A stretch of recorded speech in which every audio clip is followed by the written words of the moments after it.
chỉ mấy vết ole epiral te Q&A post khá cái community ở khá những cái chung cái đã cho chú hay như vậy na cái này anh em in soi về họ khá tuần trung mà hiền cái lâu chang đón cho wa tạm khóc mấy mà sẽ cần tiêu dùng à tạm cái chân cái tiêu dùng nó bỏ đi dùng là wa dùng về chú này chuan giveaway đón cái gì khá giveaway đón na cho nên cái nào cái phong nghe thì tạc rèn đun đã win lại đến cần soi yang thiêu về chụp phim po thì tiếng tôi cho nên ngay là chọn mẹ mà sao vậy là chuan te sai lâu hiện personal đều ăn te cái mình rất nghe nhị thì chhan nó cho cái typical over to thì cái này mà chuan cùng mình sẽ in nghe bài khởi trần cùng xong bắt thum cái in bài khala cái sắc bên này chú cái video mà sẽ là bộ nó sẽ tới yes khá cái bài khởi mà sắc bên này cũng xong bắt thum cái in cái khala này ít cho mấy đứa bé vóc sẹp anh ấy MTO3 ai bike du in hay MTO3 hi cái bike tu na nghe hay mình xem chụp chân bike dream cái này du zawng cái này cho ta cho MTO3 hi cái rồi liền biết chuyện này ba cái chỗ bắc lâu nè khá chuan te sai lo min zo na chu ka chhan ani mai sra tin ruat dik puya hianin YouTube atanga isum hu hian I right expense a cover pha em a chan na chu cover lo choibel char ang kani choibel char right ang kani chuan ani bok hianin nge underage kum no pang hojok tena an khal hemi tips wel hi isoi thengem ati a khangai dan taka chuan underage te hi ki pono pangte kanin bike chu khala ase kot lai ti bor vel hemi compound ti vel anga khal mai hi kan ni a man thei thurin kan khal tur ni lo license kan nengi tu ni a sarkar en dan na ya kum som pariat mo kum som pariat ni em ka shelo kan ti lai ka kum som pariat ni nge maya chu an nge tu ni a tip sam wa khatiang vel ka han sei vak tu kan nei lo wa ka sei du be chu eng dil thei po khalila bike kan ni emo motor ni emo under age kan ni emo over age kan ni emo zu le thei hi ti kop lo hi ka thui ber ni a film khur takin kan khal tur ani zu ne na kan ti to chon film khur na om lo thina chu kan ti lo tur ngai la chu ka sei thei tong ni sela tin nin ming hi mak do la ka then hi chu akna soral te YouTube atang hian income nei to em o income kan nei to YouTube atang in chuan I bike zok kha eng tin nge ti tak ka shal to KF025 ka khal to ni lovin ka shal to ka shal na hai to kalo na hai to le chu chuan I bike nei ma sak ber kum le ming ani a sang ni paru ka bike nei ma sak ber chu palh 180 reloaded kan diang che kha sang ni paru khan I kan nei a te chu ka bike nei ma sak ber ani chin rin mo ya 96 hianin I channel hi monetize he I thei dan kim chang takin min lo share channel monetize dan hi as nge sei don chu sei tu la dam tu ka tu na ya chuanin subscriber sang khat nei nga ya chuan view time I video zong kha view time at least 4000 minutes nge hour ka chiang lo chu tiang vel chu anei nga chu min huai monetize sei chau ta chu ni a ba ka ian du chuan how to monetize YouTube channel ti la YouTube han tam ta ko ama I chiang do soina ka khalak en zok la te chu kalo nge kalo shilang te I lok pui zok ka ringa chuan sub engzat nge tia chuan chu sang khat nge nga subscriber hi contact dan tia chuan in khatia monetize che khan Google AdSense a kan in register AdSense khan in pui sam dan pe ni kai mani bank account na ke chu SBI ka manga SBI ke account na alo lut mai ni chu chiang em o chen lo chon ka sayang chon how to monetize ti te khang kha chiang tam tak video en sen lo oma chu mun pek da na chu default a chon dollar za aya atlen hian an transfer thelo dollar za nuwa ka chu do za khol thai an tinam dollar za nuwa transfer turin asset thei thawa I chu tiang chuanin e du zan dan set them asem minimum a chon dollar za nge nga ya khamin huwa khan ano transfer mai ni AdSense lampang khan ma Google YouTube hianin puisa min don pelawa Google AdSense hemi advertisement ani tu zong hi chu AdSense ani a tu zon puisa min pe ni how to monetize ti vel khai la pen ton nia chiang barang ren puya YouTube tang hian loi nei to em ka chang to a lo ka nei to a lo za sei khel ngai la sei khel lo mai in zot lo boka zona em pon ni lawin ai bok peng atanga ai bok peng o hi lo ro siam rs ani a ai bok peng atang khan tlong ro da ron kalin bong tha da lung bol te kang hun lung phun ha chak hi YouTube ka video than ka ta poi ron comment thin ti ka shi a Q&A lo po hi kalokal to a i kalokal to hemi road chi hen kalokal to ka video hlui lam panga om ka ringa ka khong takin mi lo en sakla remani chuan ni ngaidam na pathian remati zan ron kal le hun te po om thonga hei chu kan lokal to a tin puya pachuau hian puya pachuau hian thang lai long right to ri mi ron soma life am min cha ka life in ke bo mu chau bu che life in ke in hunga pathian sa kan tamani chan thang lai long ta po kan on laka lang chu chuan sticker mi pe don de chi pe don chiong tu puya thank you chuan ramza wa khol ring zona em pon ni lawin ngai poi mo em kon sai du a yamaha li thei te hi an nalin ramza wa hian in yamaha li thei an azia te aron so yama se aron ti yama se sei popular servicing ti ashom kati anti dan hi biak anti dan hi bak a anin du in thilon chu ti tle min typo te on vai do thina mi hrethiam la anin du deuina hria a customer care du ain a chia a du ain a chia ni chu ramza wa hian tin Suzuki khi down lawm han thlengila coffee te mi lo pe ngal ati a tin Suzuki an tluk lo aron ti boka tin in siam tha thei se ka ti hle an lir thei ro chu tha customer care an nei tha customer care nei tha phei se aron ti a yamaha ten an enang ka ring yamaha lamin in siam that ngai lai an nei chuan an in siam thangai tu langai la tin ramzawa coffee in la pe ngai to no dia in la ko la kuna ti to me tak tak na ni e tu po i kan ti lom vek seng thei kan ti lom vek seng thei lawa kan ti lom vek seng lawa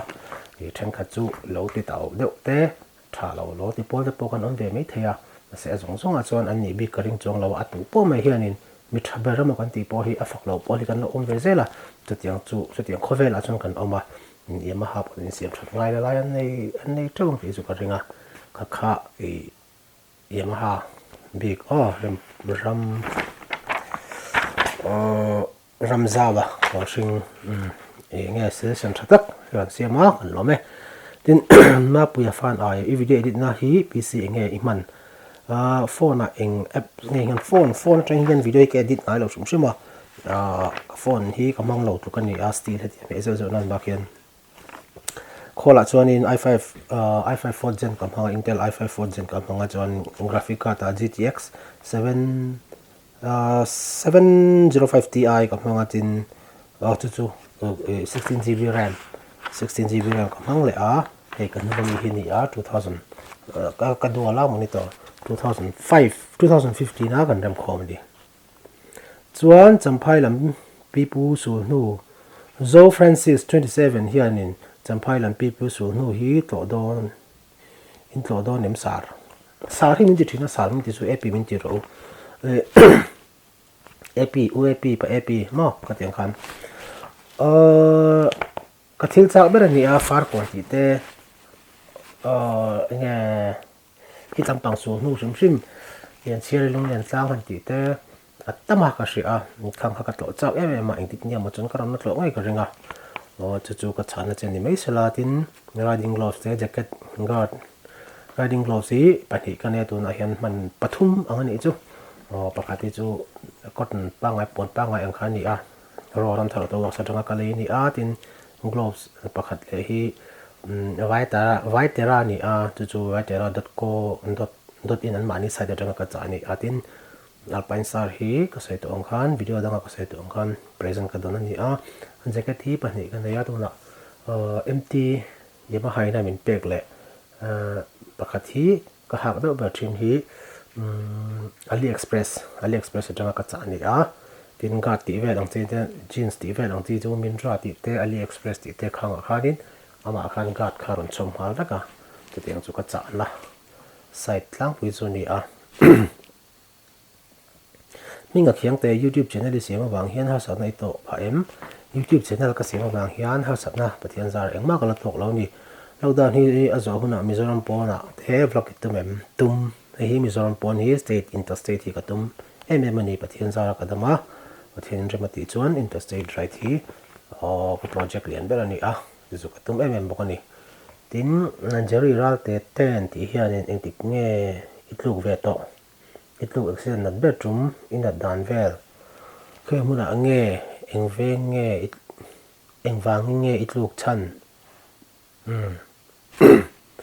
voi ni ka tu to a bai kan ino a hian emi right pa ngai ang kan kamasek vai ka chu right ani a vai ka chu right lo khup i chu ani a treasury a DC office ko ta son bai nan kan in suwa charisma kan ilai ni a dar ba ka pathian sara kan mi alawa vun pil po kan ilawa tin tuna lung le rot mel thum rot a son an black top ti rian kan right a Sunday kan right thina ma na chuan in Sunday ba ka hun all kan nei big lawa chuta chuan direction an kan in tai to a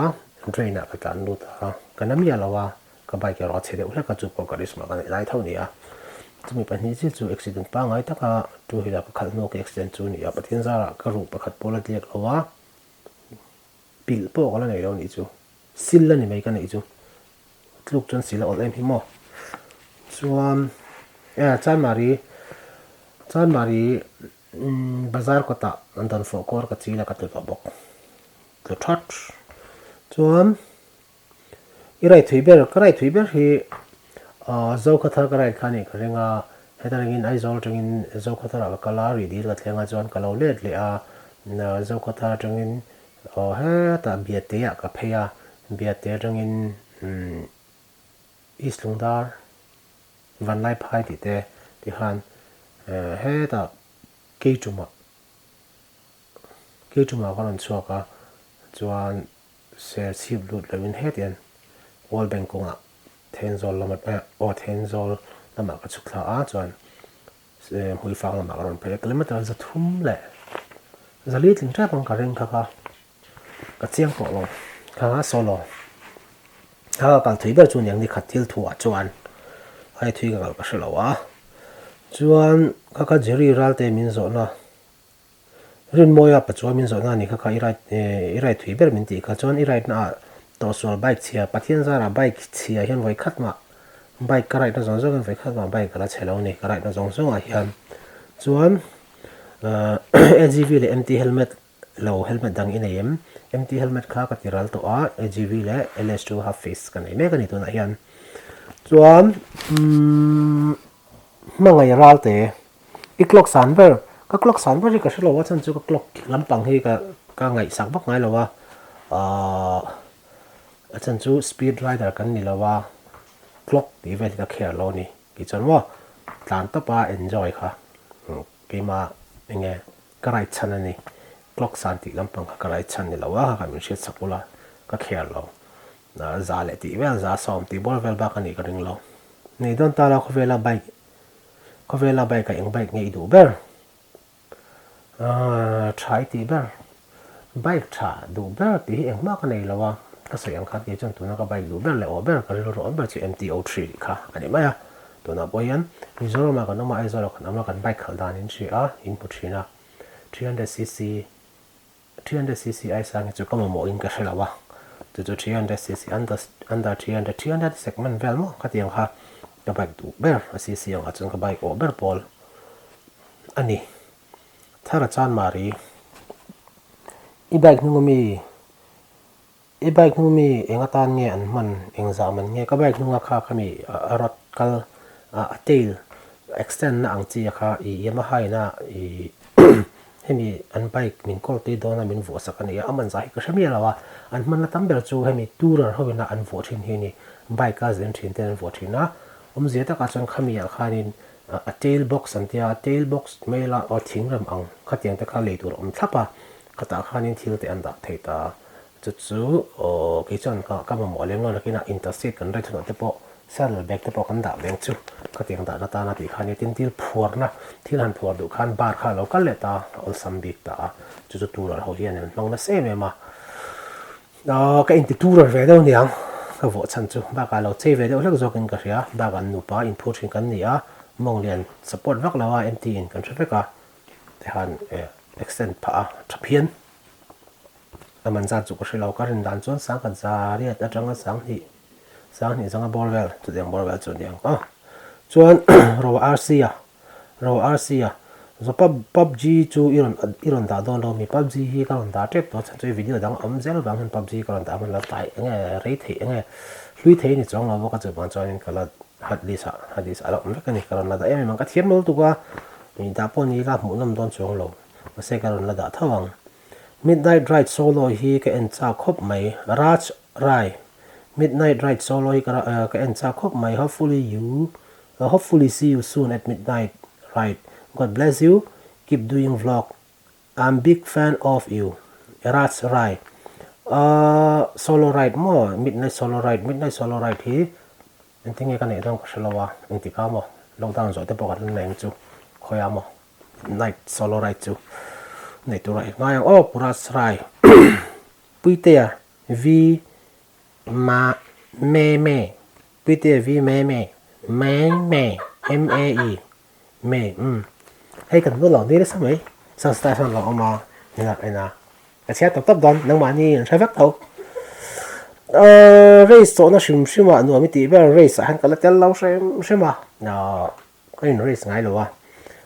right out mà right tóc khani mày chuan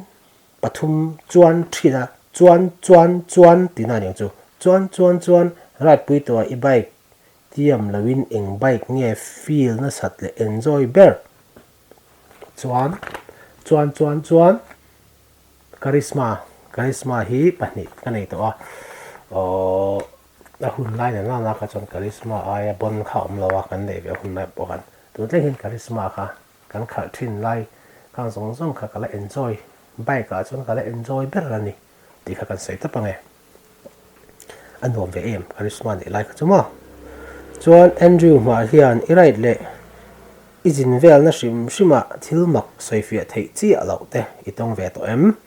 I mu sual nia I hriat mai po soi thei em ai karai kem to vio tun kumar mat po hianin kelmata sang khan sanga le ti bol vel karai to lockdown ni lo pe selang chuan karai kem to vio lockdown chung po hian chati za chu karai to ta I enge office kal ni tin ka chuana emo khatiang engma tiam lawin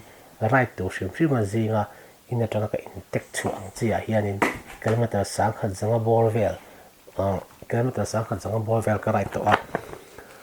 chu da chot eng ai ti ka la tong lo ni tong tur pa han enge hei ril ru hi ka pe lo shim ma ka right ta ka in concentrate ta pa ti khan ka ta ra ka tong mo la in thai ka ti mo la ka tiang khan ka hun man na ni a heta mu sual tur ang chi ti vel ram hui ti vel thasang ti vel hi ta hena lang phalo ni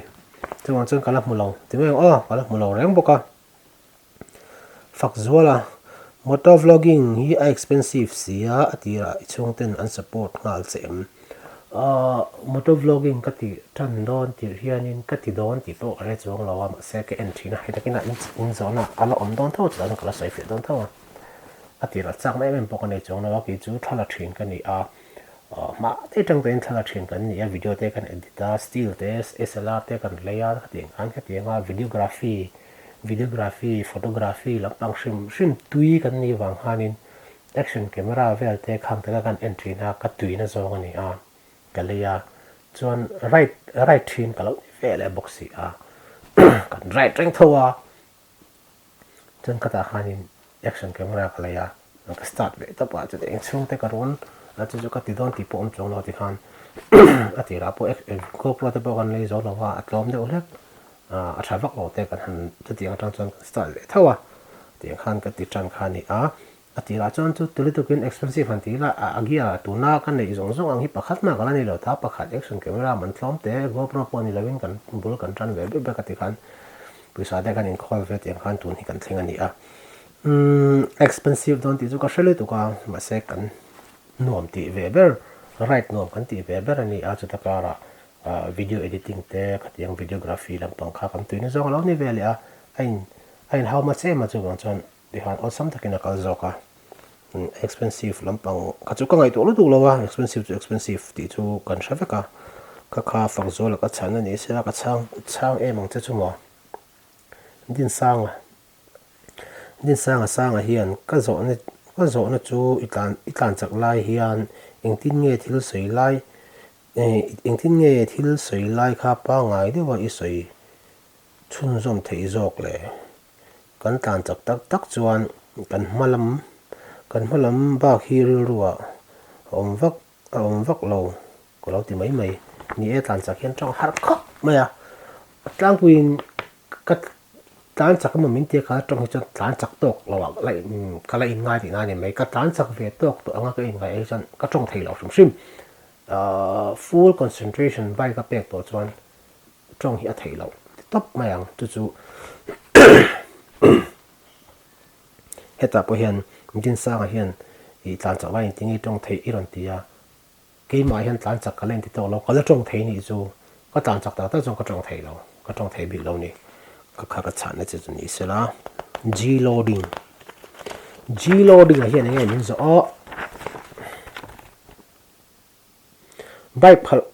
bai khal pa I thong reng the hi a ome soi tur hi ingai tur lo thina mi soi tur hi tang puin hemi ka video latest video te het a hli mi te in non zawna ang chi le het a comment na chan hlei thei si lo ataka soi fi ngai ang chi hi tak tak tian ka chin chi a thina ni ka next video a chu ka soi nga ka next video chu ka soi ang ti in te ding chuan e kai ngai tu thina na motor vlogging kan tan ti ka chuan soi tur hi wang thin ni wang soi tu kan han trong kan ti chho ve zela tuna chon soi tu te alo om ve zela kan han khala kan han chonga next ka ti khan next step khalo om ve zel kan in chong tu choba ka tiang khanin e soi tu ri chu lo om ve zel maya tin kum te pon lo chal del ve to hrim trong thei tok tur khabin kan kum hi lo upa ve to de bok nen chu tiang wang chuan in ring vak lo in pu cha mi lo te pon cha ka chho ve tho hei zinga nge khopuya office ka kala karon vlog thut ang che te poi pakhat mai pu cha na om lo zinga kan thawa when to video kan nei khat em ka te helmet ka vote chu ta ka chho ka de han man ti ti le hek zela khat ding chi kha na akal phung de ber sok chu ni le tuna chuan giveaway tu kan pon lo kang 50k subscriber ka tin lom nan ka viewers te 50 nge giveaway pek cheu ka duwa thil lu pakhat ma pe tu cheu ka nei lawa nei la chu thil lu tak GoPro te po ka pe sak cheu drone te po ka pe chak cheu ma se ka nei mi lo wa che ka nei chun ti yang nge thil ho te in tan ve ram ti ve ka duwa chu I ama saing giveaway tu an sponsor lo ke ma puisa mo apna puisa in ka ni hi motul ani apa khati chain thi na ani apa khati chain liu pani a omje chu chain ti fai na abal ti fai na khani spray ma sa 85 ka chumi no aliu ange a oil atinal tu khani la ta hi ani a tat chuan hi zero ra ni lawin zero la ani a zero la ti chu tun lai back tam taka hian main stand om to lawa main stand om to lo wangin paddock stand te kan hong thina chuan paddock stand chu alian a boi tlaka tam tak chuan hein mang tangkai viawang hi ti zong herin da tapanga bike khatin in bag lu tanga chuan take khati khan in poi ver thenga a chen ti fai te khan khati thei ta ni chuan hi kan sei tlang lo nga keimata na ka lei ni a vai ni ve ka mang to ni he tha lak angani mai eng ma thanglap na lom la ma se paddock sen ka nei le thosi wangin hi a giveaway at me te ang khati a I alu ti shet lo like a brand new ta-da tu na chuan RM a fan ai runi mà hiện in sai tua la la rin kha i boss nge kit sai tua la la rin ha kit number 1 ani chuan are ma fan a hian in I drone footage a hian lut input enge I man in ei that lo chuan kalo pe ang che in phalna kalom tuka ase kam ang to hi chu ka nei vaccine kein chia kam mo chuan kalo sil don chenia kalom to in phalna chuan bike a I right lai hian rui chunga bike chak tak taka tan lo tura thalai te fui turin min sila kalo chin chia don ya ke hi ka rui ngai lo wa bike ka chu ngat phei jon in rui lo tura ni zo kan thau do ne bike khal thin ten tin I right na sa wangin zun thi mo tak salama in social nai nei em zun ka zun hi pakhat ma pathian zara ala thi lo wa hani social nai em ko nei lo ka bike ka rai da wang hen eng ma chang kan han silwe de chang hi chu ka nei thina ti la bi chu eng ma problem ka nei lo ni fitness hi poi mo fitness an ti a join in body fitness right trim ka fita ke ka fit le chu me lo ni step chho de ka te ka ha pa tu se bike right don chon kilometer za thum za ni pot la ni ka ha le me lo no ka til do khatak ka sai thiam che lo bike ka tu ren ka tak sai chu fit tok se le lai tu chu fit le me lo ti va khani chuan I right na sadwangin sorry editing na stabilizer editing na hian stabilizer hi kamang ngai lo engma enge plugins kamang ngai lo ama I ka GoPro na stabilizer aron nei hi aro tapin kamang ani engma ka track ngai lo ani chuan I top speed hi chu ka chhang to top speed kha I don't mind mo top speed engma ka ngai to lo ka right tap ke chu racing na tel don ta la I zoom lo racing na tel hi katum lo racing na tel rol pok ani to lo sim upa to lu tuk mo chuan I right tam sia I bike ke I thak zingem ka bike ke hi lela ma chuan in 25 FZ25 kan nei lai kan voi ni ka thak mana kilometer sing ni la sanga we ka tlang khan athar nuwa athar age astok banga khan pani ka thak man ni chu sing ni sanga khan tunami hi chu kumin sang ni som ni January ni lo sang ni som bawa December a di la rain kala chuka min kol tir turin min pe a chu January tangin right full swing in kan right tanta ala thavek ma se atayar ka du lo wangin stock ani wangin atayar ka ngai na jok ka thaka tuna mi hi ang chen ka tan pui dong ka thelo sing ka de sang ngor vel chu ka tan pui chu ka ring ma sei lockdown ani atayar hek lo khop mai Joan chengkol he mel chengkol he mel tin san chu ka right vel te ting ka tong ti vel mo ti tama chu chengkol he mel chan chu I sinus nei kan ni a zinga te thawa pik thut ka tiang chi an nang thil khu de ka kon pik thut fan ken chem tu te pon ka pik thut zela ka tiang chi ka ni a ka chu nya chengkol chu ka he mel thau mai chuan akeya engei man eti a akeya chuan ake minunga hianin ref c1 ang chi ka 150 by 60 ka manga tin anunga ma a chuan ref c tho 110 by 70 ka pang thunung ani ref c1 veve ani chu sorry ref c1 veve ka manga anunga 150 by 60 ma a 110 by 70 chu are ma fan ai pariat lai tin baka ai lom tu sene te mi ron thrila kalom me mai chunga lom tu ka shil chani tin jc ma chona ani po hian zo na lampang ai ma in nge I session lampang chi kha mi ron pe a bible chang hi YouTube channel danga alo entry to te ina unlock ti thin angin bible chang te hi I channel a hian ron da lang ve thin la and to the tan pon te nam dang te poina nge Christian lo te poina unlock chia theina turin aron hi thil thata kani a kalo chin chia kar don ne YouTube motor vlogging ka tan ti hian enge keima hei tam tak hian in YouTube shima hian in vlogger an ni mo motor vlogger an ni mo an ma ni ina tong kam pakhat man nge hian nei thina ati intro ka emo outro emo hian man nge hian nei thina ni chu te nga chon pathian thu engemaw hi ka mang thinang ka tianga se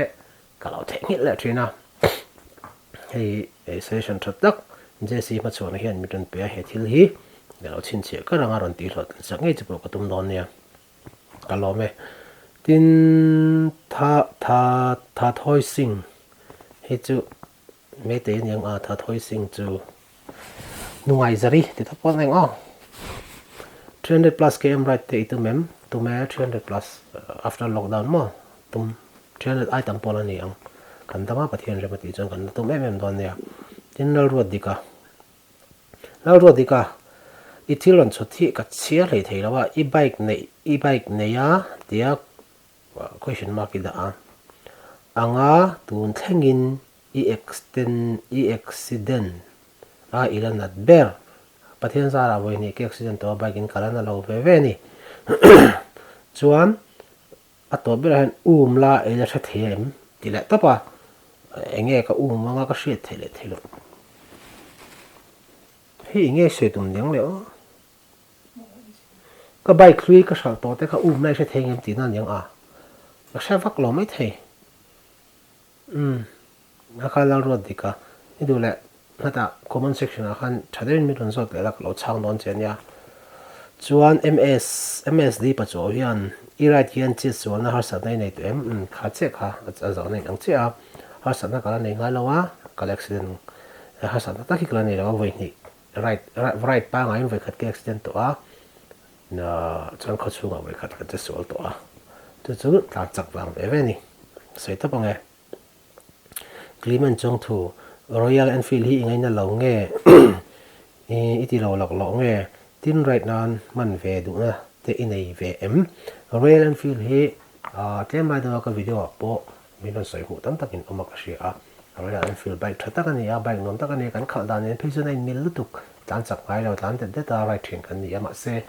mission hian ngai na zawng hi kan nei thawa chuan chuan ka bike ngai na lo ve lampang ta kan ni a re ngai na tu te in poi ka se chuan min ngaidam ula nge ka khal chu nuam ka ti lutuk thawa ma se han right ta ni tin han nge right pui tak nan chuanin nge achanga speed riding han ti ve zeu te kha teng chi lawm kan la lawm ve tho si wang khanin re hi chu kala ti lutuk lawani ti kha min she sakula Himalayan ti te chu nei la chu ka right la thei ve wang nuam ka ti lutuk Abraham Roy te hianin FZ250 nge MT1525 ti tu ni a hi khalnom ti zok na chhan FZ25 le MT15 bike sang hlak ani a nuam anom dain ang lo ve anga saidan cho sai to tam tak omanga ma se tu na ri chuanin MT15 hi nikum 2019 December ranga tun tun a mei tro mei ni to ta chu mi in ka chu kha to ta regular takin full swing in ke ma chuan ka right dan anga chuanin MT15 hianin nuam ka ti zok em o chu ka tia a chan chu I saile sain ACC lo niam zok mani se khol te alo chang ka nga a engine te le thil te sang an Yamaha na anon thuam dana a chang ka na wang hianin a clutch me ringot anga te po a gear shift ringot anga te po slipper clutch te lo manga ka te ang chi sang kha tam tak oma chuan chuan MT15 hin nuam ka te zok main ka she a 25 khan nuam lo ka ti na ni chu melo nia mo 25 po khan nuam tuk tho chu MT15 hi tu na chuan ka enjoy ma zok in ka she a chu Abraham Roy te ka chhana khani sala ten Wilson lian na hianin motovlog iti tan na arei to em how tak ve em motovlogging hi thil how tak ani ramdang a chuan motovlogger hrim mi house thon to adni tlang puya khovela nge khovel han tila Indian anga po alar gan han engine ho ran chu in traffic anga Sriman Kotharu ti te Mumbai bikers Nikhil ti te rider nge one wall ami amana khovel fang chuak no vai mi house thon to fe kan nen ni chu an house sum man na tur nei lawa an house sia chuan time pass nan motovlogging ten te anzin ko la khain pa kan video an siam thin ta chu mi house hobby ka ti thira kan ti lo top tur lung lai kan raida kan hok kon ka sei kha ka ti lo top tur ga lo ti ni ka tuina hi asang to ka achang kang to ka tui lo tur ka lo tui ni ka ti hial kha chuan chuanin motovlogging hi a how tak em ani hi chuan ka tan na video helmet action camera ka voa trong pa ka tan masak ber ka post nge YouTube ka da masak ber hi ni son pakhat thakhat sang ni son pariata ani a chu motovlogging ka tran na anga lo khai tal am hapon video te sep chu ka nei thauta bazar kal na ti vel thaute te ang chi na se helmet a action camera han mount a han tlan ang kha chu sang ni son pare January a han ni son pakhat la ka tran che ni ka ka tran riang angai meng o ka kha Wilson lian na ka chhan ani sela chon khawhring John Coaching hian i rai don in a tanga i chho don i tong trai na hun toy te tal in ei ngai em nge nge ni khodai tong trai na mun vela jok o bai ka long ran na sa ve de mai kani a tong trai na hun mang thapa kal le ka tong trai na hun mang thapa ka kal le ka tong trai lem lova ka kal mai hian khokar kong ka tlan la ya kamut ein angai lo hi thil pai mo takani in shia bikers brotherhood te kan le thian te na right thian te kan ya kan thian zaho kan right don ra kan so ma han kan tong trai nge thin ni grouping kan tong trai hun mang tu kan so ma kan tong trai thina chuan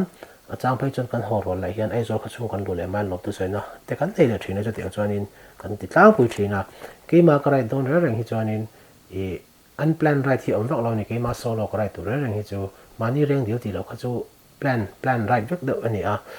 e chung tu den pon kan soya tin ke mai zana tong trai nge muddo na te ka in hlan na ka ting kan ka weekend ka right tu ri pathian te han ka hlan thlap thina akat lon de thoi ni chu min shit pui la te son la ka min veng tu rin ti te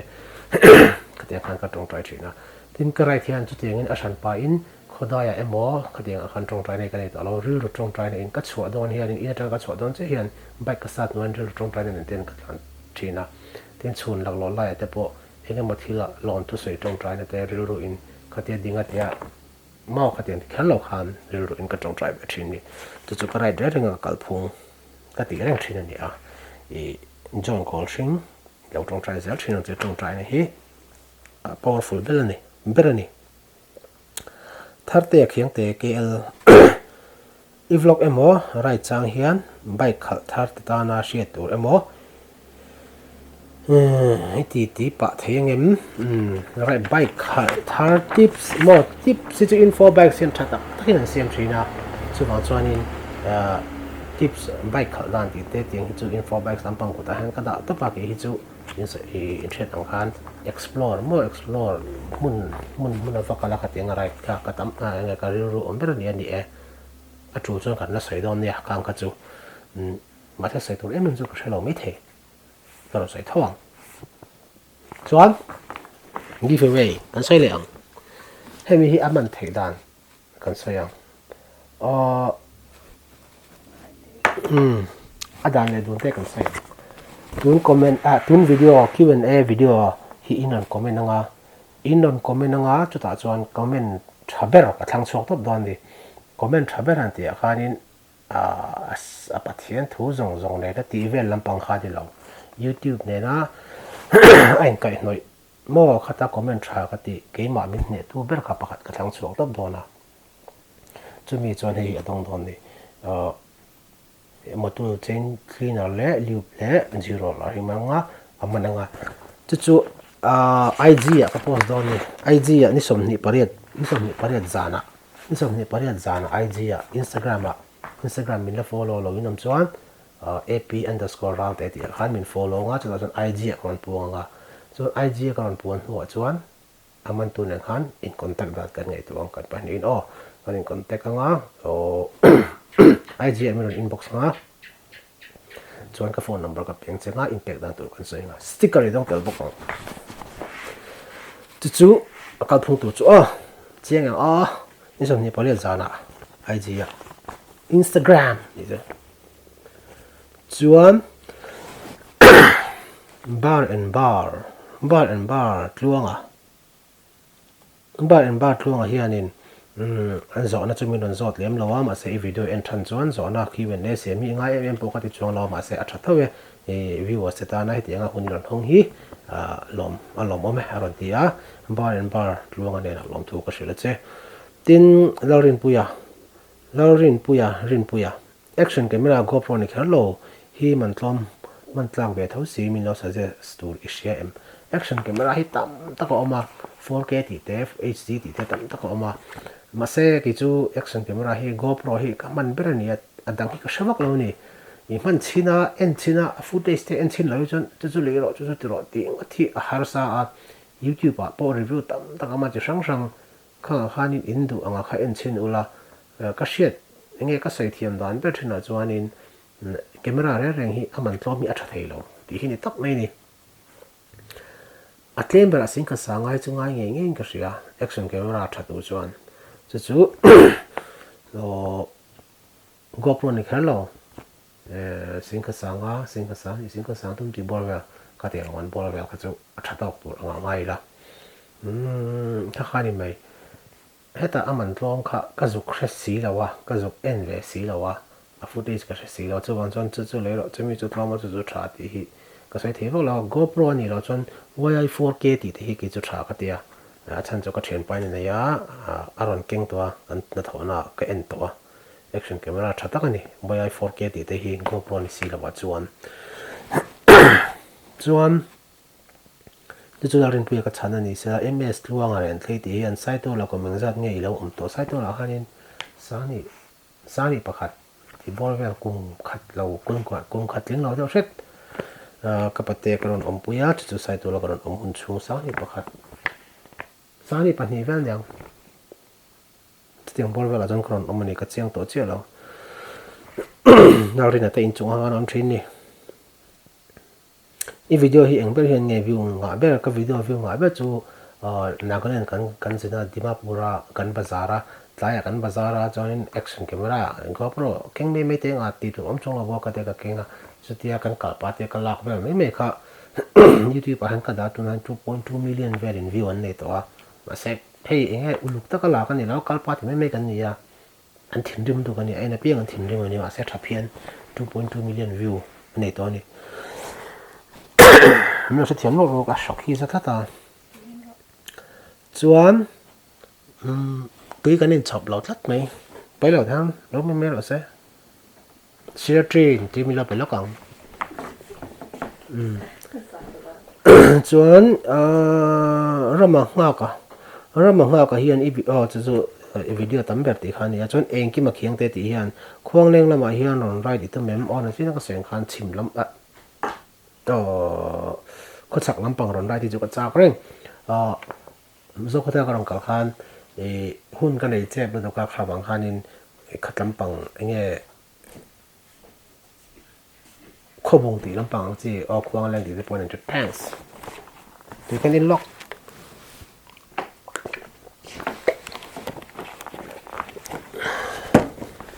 hai cái đồng cao mình cả là tính niệm mà chọn khát lắm bằng khoang lên thì lắm bằng anh chị sẽ có chỗ đó bụi thì té khang chỗ đó thọ cái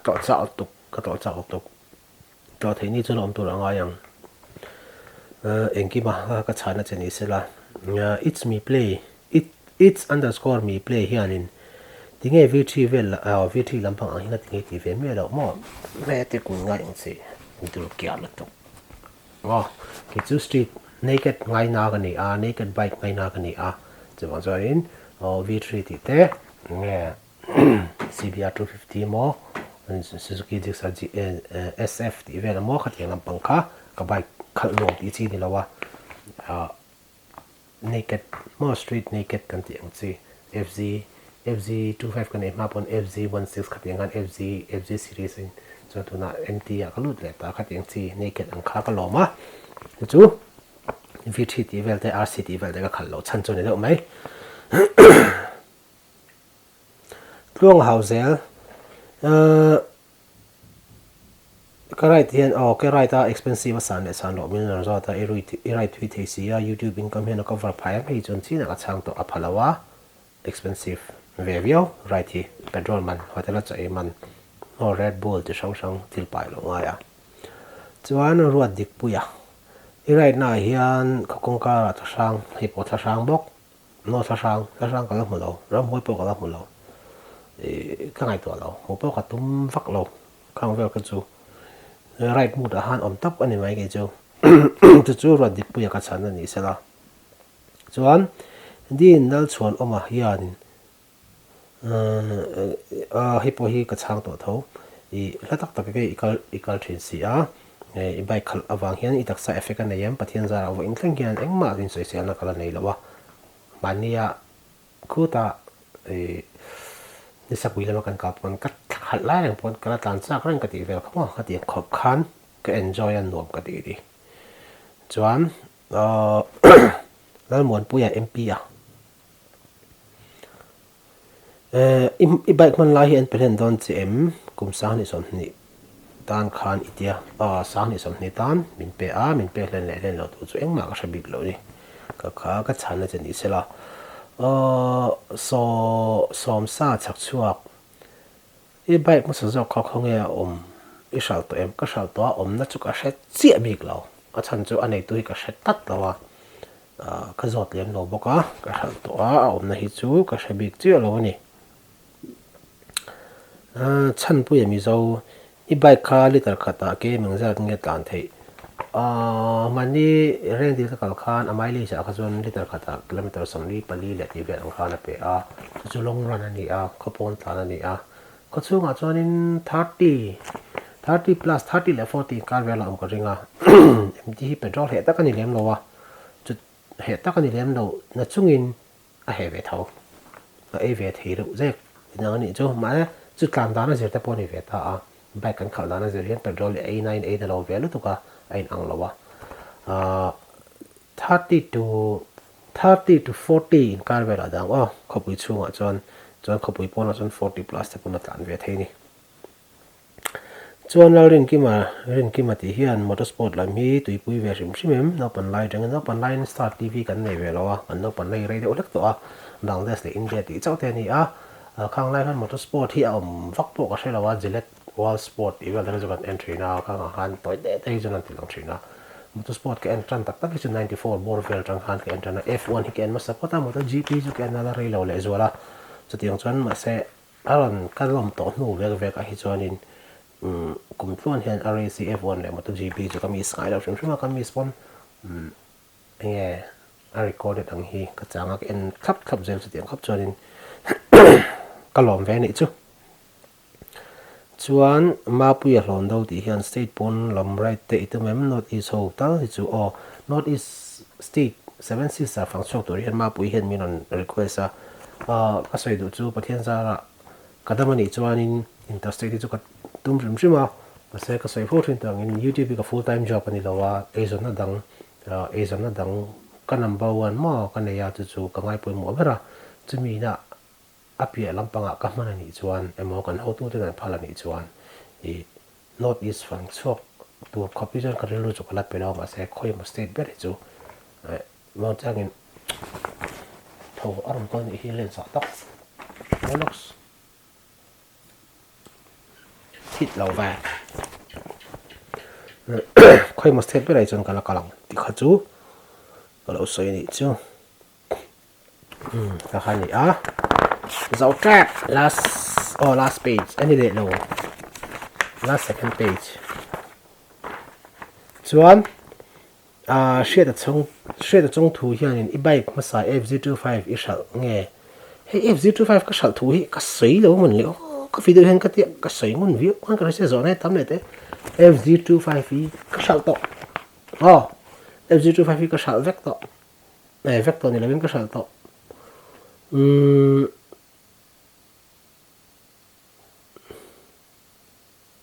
fz25 takol to lo ka shal to chuan si chong than tu nga hian fz25 ila nei aran til eboka nei lo shal to fz25 ngai dan le mu dan review fz25 ka nei lai khan review ka pe a ka che chen chu long tai kan right long tai ka kala ka ho lam pang khan long tai changa lung lei kan pana kong khan fz25 ka mu dan zong aro langin ka sei ka khoi tekin ka kamil in sak mai dore te sai lo da jo sei le to kong chuan ngurte a sai lo bike lampang deu Gixxer SF250 khal khan enge angiti le atha em leita ila nakina in chirna omangem hei hi zawna harlu tu kani mishing kan bike khal dan hein ang lawa SF250 le la in chi lawang tiro ti kha thei lawa eng tin nge kan khal thina enge kan ngai na zawng a gear enge engine apo dan ngai na zawng thak ban nei ta khata khan hi chu ngurte hi chu ka chhang hei thei tat lo chia SF250 in mua ka bike kan khal kha in shemei theya in share lo chuan ka video lu ya oma SF le anih ket kha kan khal kha ni a ni khat ta tap kan khal ve a khata khan kan ngai dan le kan mu dan chu kan soya kha ba kha chu chu lei ro chu chhang chu mi chu lei ro ti hi ke chang ka soi ngam chi lo wa min lo hrethiam don nia bike tha tak ani ti ro chu ka soi thei laldu zata zadeng sia suk tlang le ko chung hi ron phang do nem ko sia suk tlang hi kan kal to na hi chu lutuk chuan in han kal non le hi a phur om lo do la ka se mun moi ta kani a ing ti ka mo sia suk tlang hi chu kal le thau chu ka ringa karon la kal le ang kadang pathian ramati chuan Christian cage ti hian lockdown zo sai ha le lockdown zo hian sai ha I kali tu mem mo chuanin sai ha hetia ka zen anga te hian Christian cage hian in zin ve angin kalo in ngai kalo dream ve thina ni atia kalam em khati ta ka channel min tui pui tu Christian cage ka sai ha hi lockdown ma chi han man kal kan tuma lockdown ma kar mo han kan la in kan la tumani chuti chung chu tiang khop chun sai ha hi ron right kan tumani a zang khadre kan sai ha hian chuan Blue Mountain phong puya kala sai ha ron chuka khatenga kal phung kan ni kan plan fat to a engkim chuan lockdown ya chun zamba kan kal thei da lo khane ui am khop maya hei chu kal engtik ni mo chuan kan kal ngai chu ka ring chuan sticker siam tir na Westbrook ti hian sticker siam tir na tia sticker ka siam tir na video thar bra khana langa seal prints ti le ink spot nasar kota tang ka siam tir thini Andrew tlai ti hian I right to na khoi lai ngen wam iti ber ti a right to na nuam han ti ber han sai tur em chu nuam ka ti em taka ma se nuam ka ti chu heta changa aizo changa zo khata ka khan nuam ka ti FZ25 ka nei lai ka khan nuam ka ti ka enjoy khop mai ka khan nuam ka ti bera lan shi ang tu na chuan lalmon puya hian bike ride nan Mizoram a khoi lai kong nge tlan nuam ti ber tlan nuam shim kong shim ma chuan ma tlang dong ki mi selling 0 point changa pe nga enge dalon mo ki tampang kong chawa ta khan nuam ka ti chal lo ta ni chu kong atia tha mai man nuam mai ma kong kwal la ta na nuam ma kitai kong ki ate lang in nuam ka ti ber chuan lana parte dalung kai lampang so ron right ve to la dalung kai hi ron right katum kalruwa kali sa om lana parte kan lain mu don ya pathian ramati chuan kan zo trap zo na hi pathum chi am ta zani chu ka hei ka shokhi a dry tat maya chu ba chang tin sal to kha ga min hrethiam don ya ni dang ka vlog na po ka chu che the em hi o che sa shim piang kan ya to da min hrethiam don ya thangkir boya ti hian in zo na paruk aron ne ya chung chu bike thadun tak jiksa 250 le MT 15 ikal to boka please in hang hi men chan sak te chun Colombia ngati a point ruk aron da a headlight da khoi zok nge tha MT15 headlight tha tak thina ka nga ya asan chu zana te kan lo right lem lo wa mani reng di kan kala holam pangkat atang kala hol kan mun te kan ti zo nom reng di atang kala ho zan thim noi tak kan tlan ka chu alo tha big chuang lo ni ti ka ron hu chuaka side back thim vek kha chu ma che eng kha chu nga kha chuan a highway han tlang pui tak tak tu chuan in lo rin tlak lo khop maya I silcha kan right khan panga kan kala nung lama ma sabara kala bagin tung ma tangin eng tam takin mi ron ena khami ka tenga min pui tu am kha chuan thil moi thla kan ni lawa fg mt chu til tuk chuan ka fak lawa headlight hi zan thima chuan ko chunga chuan thabiang mai theya chuan jigsaw 250 hi zanga ka khal lawa he khapui chunga che ka khala kan lak chhu zanin ka khala to ka ni lengin chuan in he zara kana ta pa tu ka fada le khari a se an sai dan hina thazok in ka ria e jigsaw 250 hi chu headlight hi chu anei thazok tu ra ka ngai mti chuan khapui chunga 80% manatan nangma personal choice mt15 nge jigsaw 250 heti ngi thil har sa ni chhan har sa ni thil ka sei to khan I mani poi mo ber kan khal du dan I jigsaw 250 bike thatak ve ni atun lai bike ki che tak tak om to lawa chu thazok khan ti tu ra khi am lo a thaya ben kan en mani mil puya chuan ba ka 250 na na petrol he zok tu ra ngai phot tai la a he reng bokanga mt15i chuan chu I need in 80% iman down petrol ranji ni chuan mt15 chu thazok mai te ma se petrol ma se boile tur fa om lo khang kha chu ka sei to ang khan heng hi chu chhan har ta ni a in wa mi ti zo kha poi mo ber mt15 khala enjoy ka chuan apoi lo 250 jisa 250 khala enjoy chuan mt ka angai khal lo nuwa mi ti zok I khal ve to ka ringa I khal ve ya khapui chunga khala nuwa mi ti zok kha itan chuan poi mo ber ani chuan mt15 brake pati ko kemeng zawng itlan pui the mt15 la khal tam lawa ka sai to a masala ma po kum chan ve em po la khola chu lockdown dala ni je kan khal the me wa chu chung chuan in brake pati kel tu kumina sa ka zanga bo ve ka tlan pui to a brake pati alaral ma de si tlemina pan de to bangin mani lockdown tan te khan ka tha ka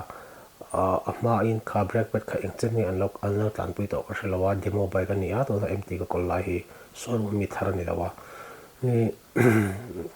karin enge ke man karin dan me chuan kilometer sang le tang sang mo in kari chu ka tlang pui thei ka ringa sen chin se to khan khal lai ang law break me na dan te me man tam dan te in ang lawa khan chumi za da chon thla ka nga chumi za da chon thla to ti kha sei chat chu har veo kha bi ka chu chuan mt15 le jigsaw mt15 hian jigsaw mt15 hian jigsaw 250 ang in petrol adu tui thawem jigsaw 250 petrol kala thun mi alawa ang petrol ni adu tui dan ka shimi alawa mt15 ai chonin pa ngai tapi ka thuna enge xp kher po ka thun chong lo apa ngai fek ka thuna kai chuan chu ka mu dan ni a 250 dan tu ti view ami ti view ka zot le zok che ni chu ka shelo tat ka chu mt15 khal chan ti a in performance niam performance an niam to m nge pa ngai ren a performance hi a lo em po ka chong lawa ka sei to ang khan ge chu khal ta pa right ta pa part thiam chuanin dealer mi le ta pa thak ta pa khatia ti cha cha ka ni a hon ta ka engine oil ka thaka ahun ta ka part thak ngai a chi among kha ka thaka khatia khal tri ka ni a tiangin a performance a thato lo ya chu ti khati han ti tu khopian ka zok tik lem lo ni khal mok mok a katiang khanin uluk takin ke en kola ani dan tu ang takin ke en kola chu ka kal dan ni atuna pan a performance a dang lam na kala jong lo atin ka lak chu ani tanga ka right ma sam ban ne ka enjoy le ka tun ka right nung ba ka enjoy ka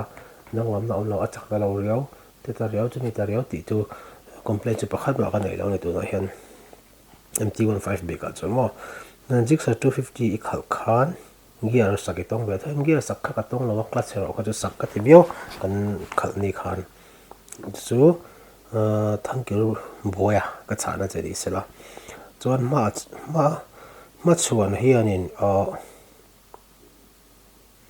motovlogger sang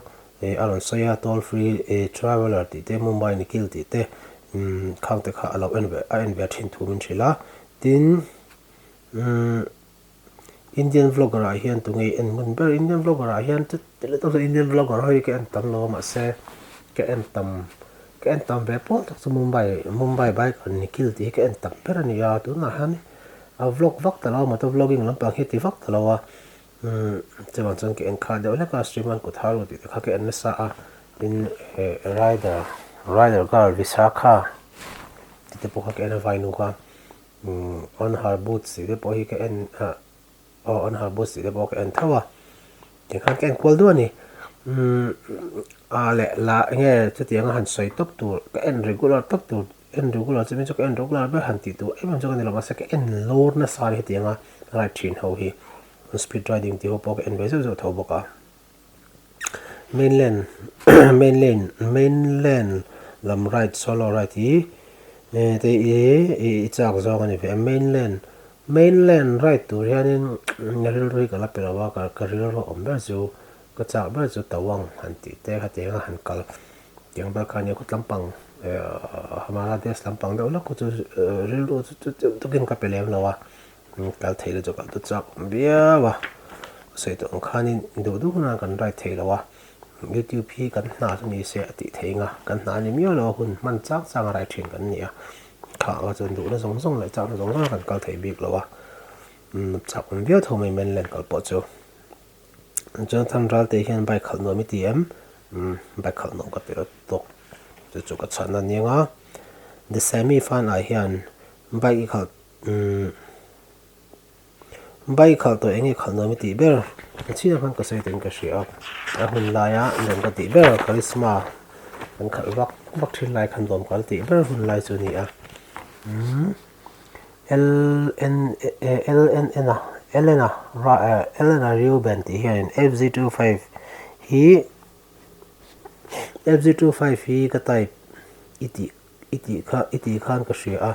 empty khal tam nu hian I type zawk ni in I shia FZ iti ral chhan FZ ka ti ral chhan khamin zawt FZ ka ti ral chhan chu tuna hianin empty ka call tho si wangin 25 kha call ren kha om lawa kan da tap ringa ta ka khal ngai si lo chu wanga ti ral chu kan ni a chi emo complain kan ema ka ti ral kan ni lawa pa ni nei kop kha en call how ta ka khal man to si lo chu chuan 25 kha ka ti ral kha ne chuan ka type ti ve la kha chuan 25 kan ni e ka type khop ma ya ka tui pui khop mai 25 ka khal na sa a in she a chuanin khatiang hnuwa kum ni le chan ve don empty 25 ne na kan income hnuwa empty a kan lut ta a empty hei tharuk je December tharuk pora thil lo do kan khal le ta a anom ka ti le thau ani asan chun ji ka siam khan naked trim mi chu eng bai po jik sar po lo khal po ni la CB 300 po lo khal po ni la naked trim ka lo trim a ka type nga le kang I eng bai po ni se ti kha ka sei duwa I 25 ka enjoy thau khan MT ka enjoy ngal ni tu na po ye ha ka chana ni me ro se a chuan ruat sang ral te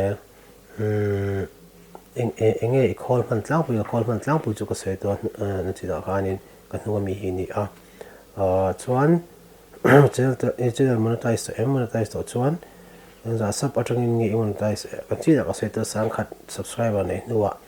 minute sangli en to nuwa channel monetize ya computer and gaming khel thin PUBG Lite ka khel thina na se tun lockdown no he ka khel lok law chan chu ka ne de ule ka khel thapai bak law ni zo to ber I phone charger in nge I mount chuan khoi ami nge I lei a phone charger USB charger ka in muwa eta speedometer bulami ka Yamaha ho min fix sakani a FZ25 apo khan tu mi ang chi tho himin fix saka en mani Yamaha ho si mani a Yamaha ina an bike accessories ani a arin tlak ka mu da na chon ka phone le ka anga ka rechargeable thil rim ka charge na ni ka right hen cha don si nga ka choka za ka ka ho ka tiang kan in da I bik long ni ka battery ni zong hen khang charge na zong kan ka mang ka phone thlengin a chan chu ka rin na chan chu a shrui kal da na hi adapter te le chil chu sang te direct kal ta pani lawa chuanin thata ka ni ka ringa anih ka hri solo don zakwa tanga sa khat bol vel ni ka ringa yamaha tin sang en san sak ma chu le du tan chuan a le theinga di kha kan soi le kha zawng kha kan Q&A chhan hmaih chu kan engem o tahan kan copy chho ka chuanin nge privacy lampang kha kan han tile khang sing kan delete palh kan nei mai theya nge privacy ni lo delete palh po kan nei mai theya ka hri solo chuanin solo nge group right no mi ti vel ta po kha min ka hri a ka hri swal mai thei boka solo right nge no mi te group right ti ni dang po min zawt fo thina solo hin dom ka ti ber solo right hin dom ka ti ber ka enjoy ber boka che tu ma kheran ngai lo ke ma ni kan duang topin nge ma ni thu twin kan om ta an num na ber ani ta ni kan kala chu chol do nu mi chu kher ti ber khang kha om lo ma ni tuang tham ka na ngan ber ma se solo an nom lo vele na chu pal om thei ni ya kan lir theya a ke te po thep theya chen te po chat the chet tam tak oma kha han solo ka chu risky vele do lek thina ni chu chuanin thian te ren te pon la de kal don chon thian te na som vele kha ting chi khan nuam rim thua don solo right lu kan nom ti ka nei lo ni ti kha ka lo soi ani lekha song kha kan Q&A program man ho thei chu ni anga chuan giveaway kha ni sam ti pa za han ti kha IG a ap underscore ral te di kha no follow sakula mi hi dong ni turin comment tha tak khani la tan ni a la si tu zong te zawain ta ba ga ula ka lo na